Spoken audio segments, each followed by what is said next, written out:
Oh, thank you, Jesus. Pedimos que tú fluyas, Padre.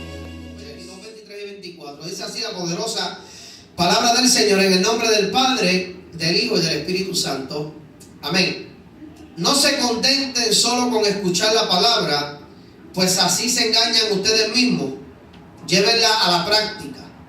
El que escucha la palabra pero no la pone en práctica es como el que se mira el rostro en un espejo y después de mirarse se va y se olvida enseguida de cómo es.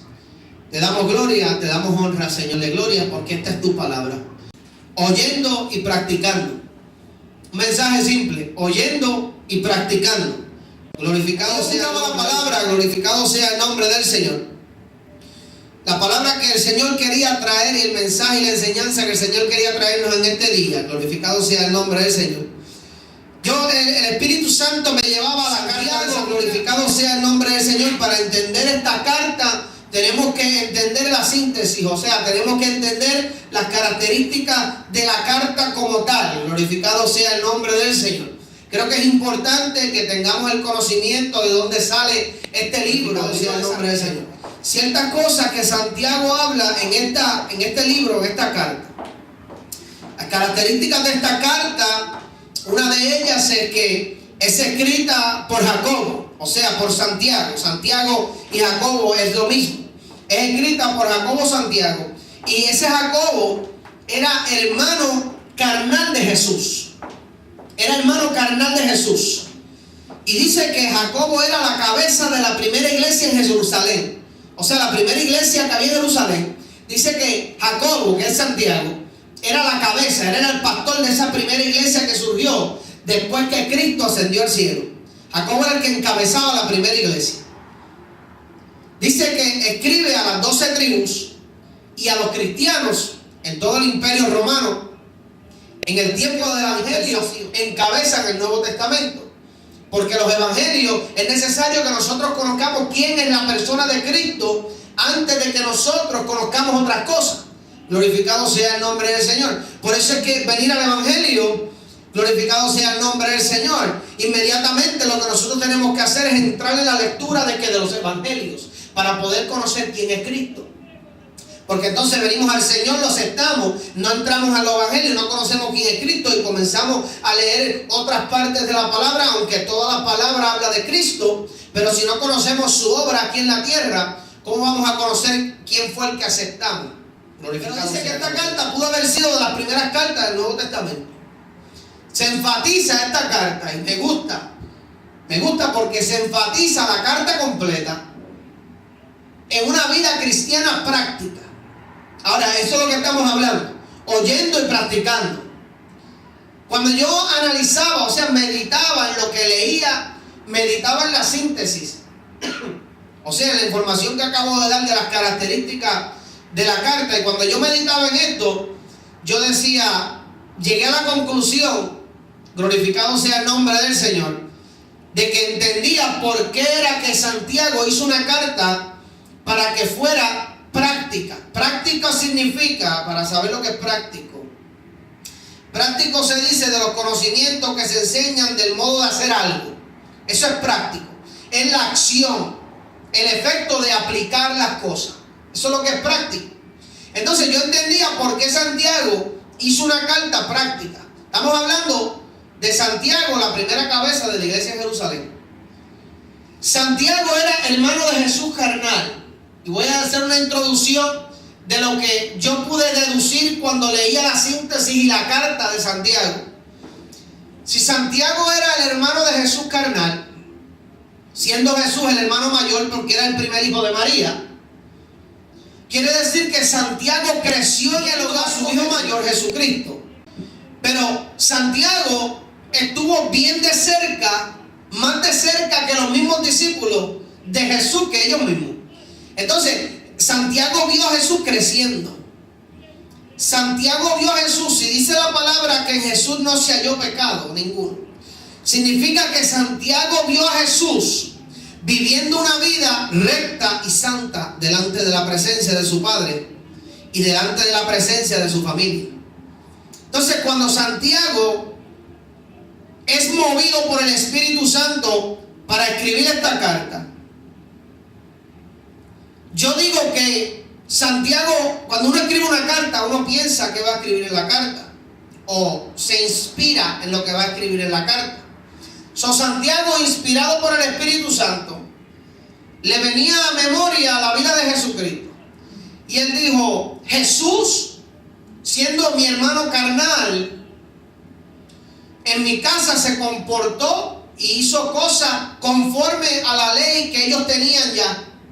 O sea, tuvo una vida práctica de santidad.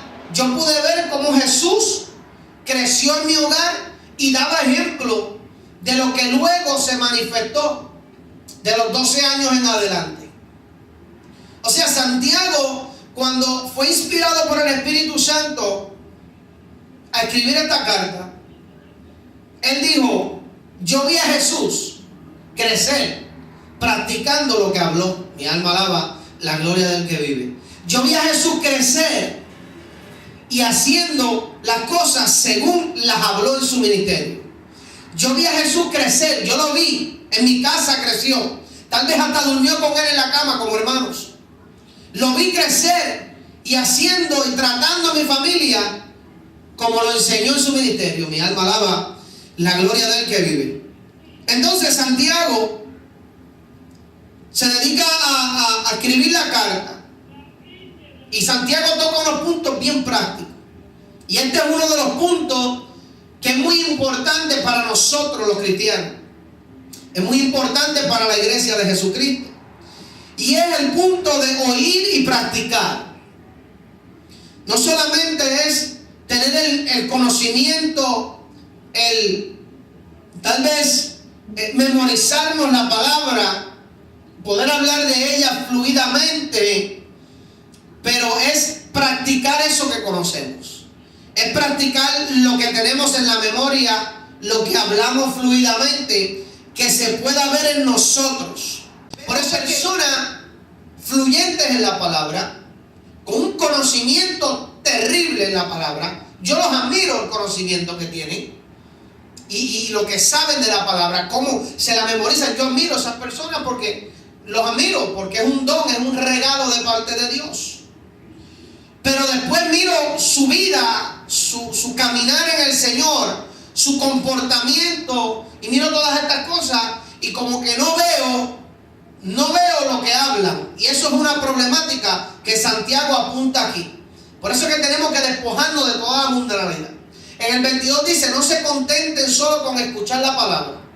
Aquí que estamos ahora mismo, yo estoy escuchando la palabra, aunque la palabra está saliendo por mi boca, pero está siendo inspirada por el Espíritu Santo. Yo la estoy escuchando y Él me habla a mí en este momento. Y no podemos solamente escuchar la palabra, pues así se engañan ustedes mismos. Y después insta y dice: llévenla en práctica.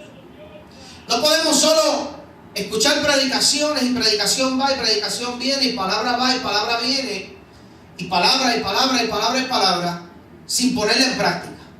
Si la palabra no se pone en práctica, la palabra no va a hacer un efecto en tu vida. La palabra es espíritu y es vida, y va a ser el trabajo por la cual es enviada. Pero si tú no la pones en práctica, en tu vida la palabra no se va a manifestar. Lo siento decirte esto, pero es la palabra de Dios. Dice aquí: llévenla a la práctica. Santiago decía, y vuelvo y repito, Santiago conocía quién era Jesús. Lo conocía mejor que sus discípulos, lo conocía mejor que tú y yo, porque él vivió con él en el hogar. Y él compartió cómo era que Jesús se comportaba, de la forma que trataba a su madre, de la forma que trataba a sus hermanos, de la forma que trataba a los vecinos. Él podía ver todas estas cosas. Dice inclusive la historia de la carta que Santiago, Jacobo, el hermano de Jesús, este mismo que estamos hablando de su carta hoy, dice que tal vez él no se convirtió hasta que el Señor resucitó. Y entonces él pudo verlo resucitado. Pero mire con la pasión que él habla de esta carta. Dice el 23: el que escucha la palabra, pero no la pone en práctica. Mire cómo es el que escucha la palabra y no la pone en práctica. Es como el que se mira al rostro en un espejo y después de mirarse se va y se olvida de mirarme en el espejo, y tengo que buscar a que lo que se ve en ese espejo sea algo que afecte positivamente a las demás personas. Y así es la palabra. La palabra, cuando tú la pones en ti, tú te miras en la palabra, entonces cuando otros te ven a ti, si tú practicas esa palabra, eso es lo que ellos van a ver en ti. Esa imagen de la palabra proyectada a través de ti. No es que te oigan hablando de la palabra. ¡Wow! Dicen tremendo, aunque hay muchas personas que se dejan llevar por eso también. Pero no es eso. Es que la palabra camine, que tú camines en esa palabra.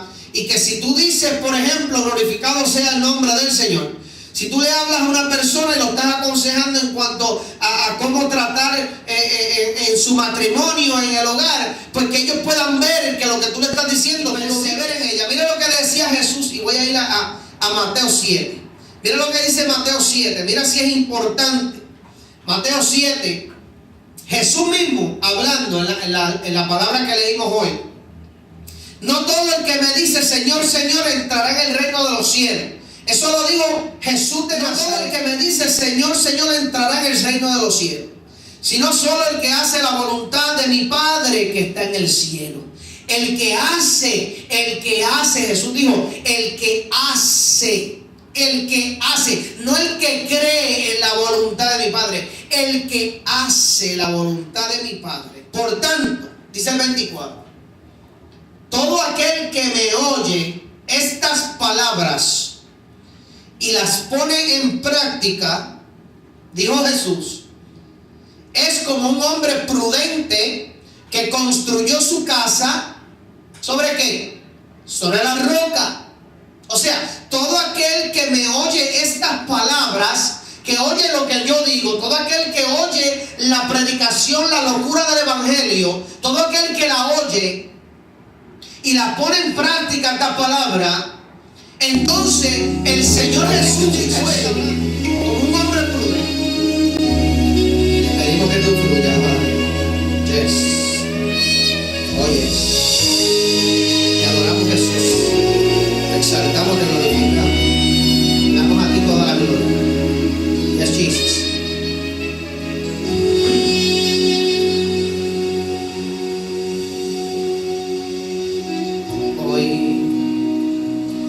Llegado hasta aquí, oh, me presento ante ti, quiero lanzar al cielo mi alabanza, deseo que la recibas, es mi esperanza. Que a tu respuesta pueda yo sentir tu Santo Espíritu fluyendo en mí.